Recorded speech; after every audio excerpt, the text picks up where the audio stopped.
the strongest psychedelic known to man. I found that out the day after I did it. And I have a lot of trust in the universe. So I was at a retreat. It was a beautiful experience. And I want to share so much about it, but I also want to keep it very sacred. So I'm, as promised, going to share a little bit about it, but a lot of it I'm still unraveling. A lot of it is still coming through, and it definitely has changed my life in a way that is better, but it's not like I expected, and at first I was disappointed. It was so much more sacred than I could have ever made it on my own. Like I said, I've not been someone who does drugs. It's not been a part of my life. I didn't have my fun phase or my recreational phase with it, so it's a scary thing, and I get very nervous and also excited because I know I'm safe, and I know I've got myself, and I know that I have enough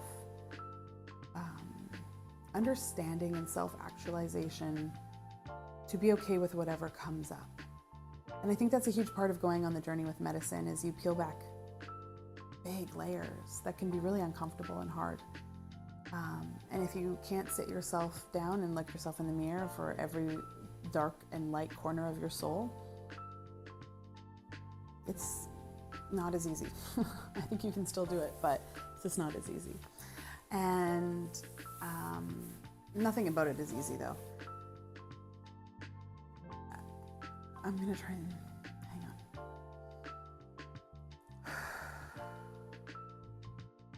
I am so in my head, and I have been for a lot of my life. And when I say I'm in my head, it's like, yes, it's overthinking, but it's highly logical, but also only to the degree of which I am able to see the world. But in my head, I know everything. We all do, right? We have the best understanding, and we've researched it the best, and we've locked in. A lot of that is logic. A lot of that is brain. A lot of it isn't known to the body.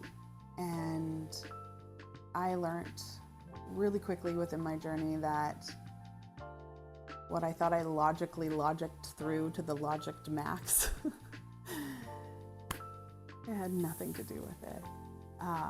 There's no way my brain could ever think up the magic that I felt in my body and that I tapped into energetically. There's no way that that energy could be understood in the brain. It had to be felt through my body, and it connected me to a greater understanding of how energy flows around me, within me, and every single part of this earth. Through the journey, I was reading, I'm at 3 minutes.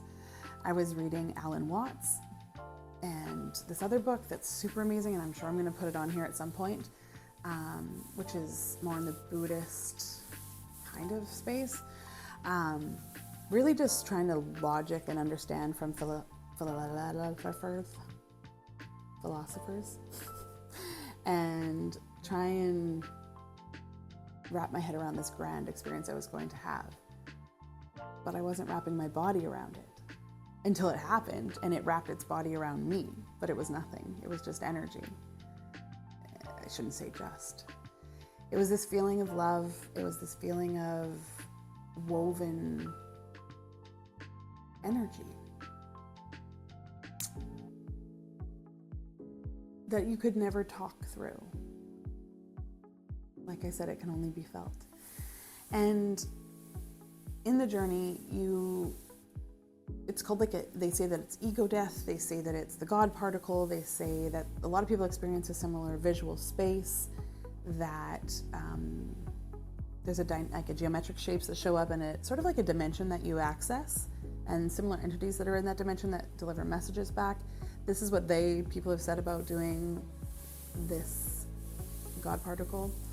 And it's a medicine that will deliver any and every message to you that is supposed to come through to you. But for me, I didn't experience this same dimension space, but I also didn't do a lot of the particle or the medicine. So it's definitely captivated me, and I would love to do this experience to reflect on self and growth, to continue growing at least annually. It also activated this sort of Kundalini experience. And if you've never heard of a Kundalini awakening, it's a beautiful passage as well. So we're at 5 minutes now. I don't even know if I'm allowed to have 5 minutes on Facebook, so I might have to divide this up into 2 parts. Or not Facebook, what am I on, YouTube? Thanks for listening. I'm happy to answer questions. I would be happy to let you know where I went here in British Columbia, Canada, and this would be done through a private conversation. Again, I'm not a host. I'm not a guide or a life coach or anything. I'm just letting you in on my journey, and I hope it helps.